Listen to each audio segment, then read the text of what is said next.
بسم اللہ الرحمن الرحیم، السلام علیکم۔ آج ہمارے ساتھ موجود ہیں شاہد ثقلین صاحب، اور جیسے کہ آپ جانتے ہیں کہ شاہد ثقلین صاحب سوشل سٹوریز، خاص طور پر جو نور مقدم کیس ہے اس کو پہلے دن سے لے کر اب تک کورٹ سے فالو کر رہے ہیں۔ خود ہر پیشی کے اوپر کمرہ عدالت میں جاتے ہیں اور فرسٹ ہینڈ انفارمیشن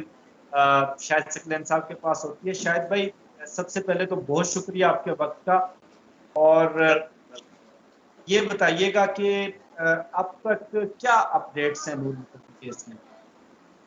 شفقت، ایک تو آپ کا بہت بہت شکریہ، اور آپ کے بھی اس کو السلام علیکم۔ آج بھی ہیئرنگ تھی اور کل بھی انشاءاللہ ہیئرنگ ہے اس کیس کی۔ آج کی جو ہیئرنگ تھی وہ تھی چالان پولیس نے جمع کروا دیا تھا گزشتہ سماعت کے اوپر، اور وہ چالان جو ہے وہ کامران بشارت مفتی صاحب جو ہیں سیشن جج، ان کے پاس پہنچ گئی۔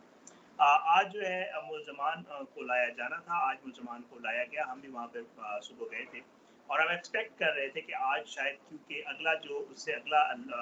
وہ ہے لائے عمل ہے، یا اگلا اس سے جو پروسیجر ہے وہ یہی ہے کہ اب یہ چالان جمع ہونے کے بعد کیس جو ہے وہ کسی جج کو جو ہے وہ مارک کیا جائے گا آگے ٹرائل کے لیے، کیونکہ ابھی تک ملزمان کو ظاہر ہے وہ چالان کی کاپیاں بھی ملنی ہیں اور وہ ساری سچویشن ہونی ہے۔ آج ہم ایکسپیکٹ کر رہے تھے کہ آج جو ہے کسی جج کو یہ کیس مارک ہوگا۔ آج ملزمان کو لایا گیا اڈیالہ جیل سے۔ ظاہر جعفر جو ہیں جو مرکزی ملزم ہیں، عصمت اور ذاکر ان کے والد اور والدہ، مالی جو ہیں جان محمد، افتخار اور جمیل جو ان کے ملازمین ہیں، خانسامہ اور چوکیدار، ان سب کو اڈیالہ جیل سے لایا گیا۔ اور شاید پولیس بھی یہی سوچ کر لائی تھی کہ آج ان کو عدالت میں پیش کیا جائے گا۔ بخشی خانہ تک لایا گیا ان کو، اور پھر اس کے بعد جو ہے جج صاحب جو ہے ان کو بتایا گیا کہ جن ملزمان بخشی خانہ میں موجود ہیں کیا کرنا ہے۔ تو جج صاحب کے پاس چالان تھا، کیونکہ آپ کو پتہ ہے جج صاحب جو ہے وہ چالان باقاعدہ پڑھتے ہوتے ہیں، اور اس کے بعد جو ہے وہ آگے پھر اس کیس کو ریفر کرتے ہوتے ہیں۔ جج صاحب جو ہے انہوں نے چالان پڑھا، اور اس کے بعد انہوں نے کچھ چالان میں کمیاں تھیں، کمیاں کہہ سکتے ہیں ان کو، اعتراضات تو ٹیکنیکل لینگویج میں نہیں کہتے،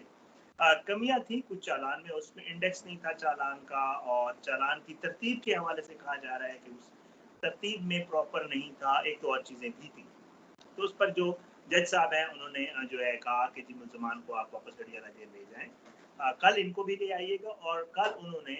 جو اس کیس کے تفتیشی افسر ہیں عبدالستار،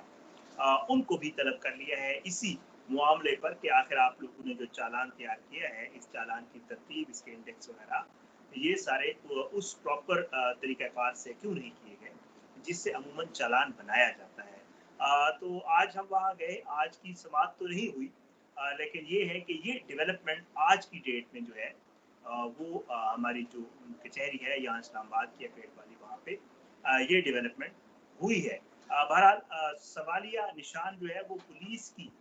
کارکردگی کے اوپر جو ہے وہ اٹھایا گیا، ہماری طرف سے بھی، جج صاحب کی طرف سے بھی، اور جو وہاں پہ وہ خلا یا کورٹ رپورٹرز جو دوست موجود ہوتے ہیں جو کور کر رہے ہیں، انہوں نے بھی یہی کہا کہ جی پولیس نے کوئی پہلا چالان تو نہیں بنایا تھا، پولیس آلریڈی یہ چالان بناتی ہوتی ہے، اسی قسم کے کیسز آتے رہتے ہیں پہلے بھی۔ تو اتنی جو ہے وہ اہم نوعیت کا کیس ہے، اتنا زیادہ امپورٹنٹ کیس ہے، اور اس کو بہت زیادہ اہمیت دی جا رہی ہے۔ ایون وزیر اعظم پاکستان اور آئی جی اسلام آباد اور بہت سارے اس میں لوگ جو ہے وہ انوالو ہیں۔ تو اس ایسے کیس کا جو ہے وہ چالان تیار کرنے میں اور پھر اس کو جج صاحب تک پہنچانے میں، جمع کروانے میں، کیونکہ یہ چالان جمع ہونے سے پہلے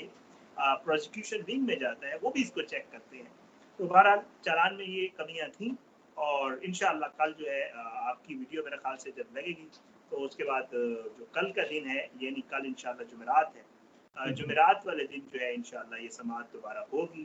اور اس میں ہم دیکھتے ہیں کہ اب جو ہے کیا ہوتا ہے مزید اس کے اوپر جو بھی ڈیولپمنٹ ہوگی۔